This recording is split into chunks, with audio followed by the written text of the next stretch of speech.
anyone have any questions? If not, you can send me an email.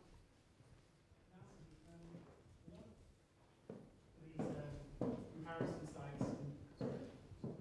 A lot of the comparison sites and voucher sites don't do any kind of filtering down to sort of features, for example. So if you have a product with particular features or a range of products with different features, the user cannot at the moment filter on that level at the moment. Is that something which... Ideally, we actually do our best to make sure that we have lists of product attributes. Yeah. We can and the user can filter down by those attributes to make sure that they are looking for the very specific kind of product that they want, which can be, from anything from the size or from a lens of a camera or the length of a fishing rod or something like that. Okay, but is that information needs to be provided in the feed as an attribute or not? It's useful to have in the feed, particularly in the product descriptions. Okay. And if not, if you can make sure that you've got your manufacturer name in there, and the manufacturer product number, we can actually go onto those sites and take the features from those manufacturer sites and make sure that they're listed on our pages as well. Okay, thank you. It's to you, David, but also perhaps to the other panel members. I work on behalf of not just a wine site, but I also work for a sportswear online retailer. And one of the areas we're struggling with is matching our needs and what we found works for us versus what will work with affiliates. In particular, where a product is out of stock, and when I say out of stock, what I mean is it's kind of discontinued. Might be the best-selling Nike trainer from 2009. People don't realise that the code name that Nike have given it has changed. So we leave that on our site, but when they land on the page, we say this has now been superseded by, and we put on the new one so that we don't get the bounce. We get the benefit of the traffic, we reduce the bounce rate, and we up our conversions. But the affiliates don't like it because it's still in our feed. Yeah. And then I'd just like some feedback about how other people handle that kind of issue, or whether it's just like out of stock is just out of bounds. Well, out of stock and discontinued are two quite different things. We have products on our site which are maybe discontinued by manufacturers, for example laptops and things which are not being produced anymore, but which are still being sold by resellers and things like that. So I mean, out of stock for us just literally means that's not something that can be provided within a week or something like that for our end users. For discontinued lines and things, that's a slightly different story. Like I said, we do list discontinued products on our discontinued products on our site which are still being sold, which merchants still have in stock. And for that, we kind of rely on kind of human contact that we have for ideally that people actually research that product to make sure it's well researched in that way. And so it's not really something that we can really automate particularly well in that case.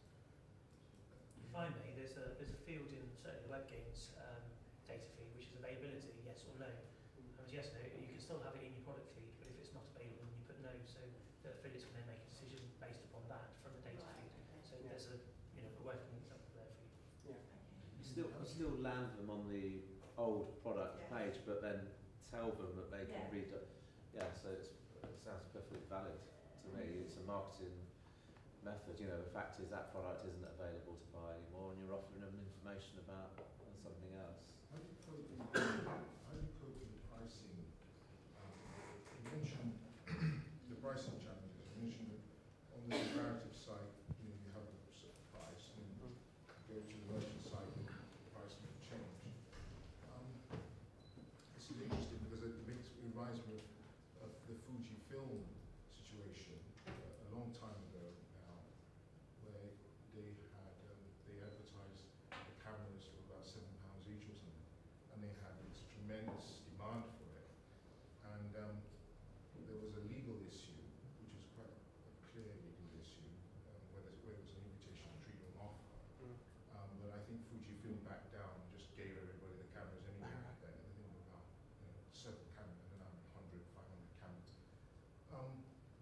You have a whole range of issues here. I can see, for example, how do you cope with the fact that if someone comes along and says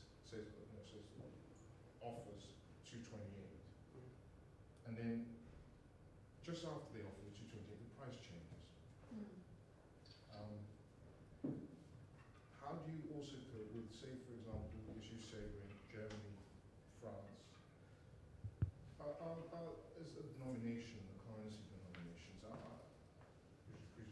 Yeah. presumably euros. Yeah. And then you've got the merchant's a UK company. How do you cope with real-time denomination conversion? I mean, it must be very difficult for you from a legal perspective. Well, yeah, there's a few different issues mentioned there. The first thing is that we are based as a company in Germany. We adhere only to, we're subject to German law. In Germany recently there was a case in the court which is very similar to what you just mentioned, where a user came along and it was actually involved two different merchants on a product page, and one was complaining that the price of another merchant was displayed as lower than his price but was actually higher on his site. The court case actually turned out that this was not an issue to do with the affiliate site. This was actually an issue only between the merchants. So, but it did say that the affiliate sites are required to be as up to date as they can.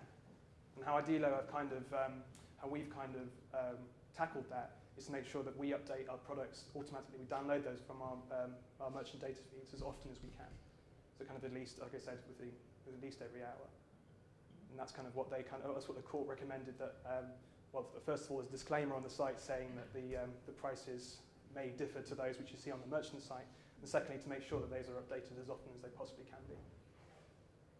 In terms of the denomination, so in terms of currencies and things, well, we on our UK site, we only work with merchants who offer their prices in pounds anyway, and the prices in the feed have to be in pounds, and so that means that we can display our prices on our site that are only in pounds. Oh, I see. So you don't have feeds from you won't have someone coming from Germany to buy something from not on feed in euros and then ending up a UK merchant. No, not on the UK site now. Our traffic profile is mostly UK geared.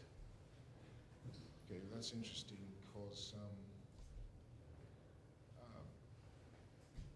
there's still the change in price from when the initial, they come to your site and they select a certain price and then that price changes. There's still that issue. I think that there's also a court case that's just been completed in France. It's just gone to the appeal tribunal. It's an interesting case. You should have a look at that. Thanks. Okay. Thank you. How do you cope with aggregating feeds from all the various networks and the different formats that these follow? Well, we're actually quite relaxed in the feeds that we can work with. I mean, someone mentioned earlier Google Shopping product feeds. We have used those from our merchants before on a direct basis, but they usually aren't the best converting feeds because they usually don't have a lot of the, like I said, stock data and things like that in them. We do have a kind of schema which we keep in mind in terms of kind of ideal product feed that we require, which can be downloaded from our website. And we also have a kind of list of criteria that we kind of have to be met in order to have our data feed listed on our site. So we actually check each and every feed that we receive. We compare against a list of required criteria and optional criteria, optional meaning that will actually improve the conversion of your feeds that you have on our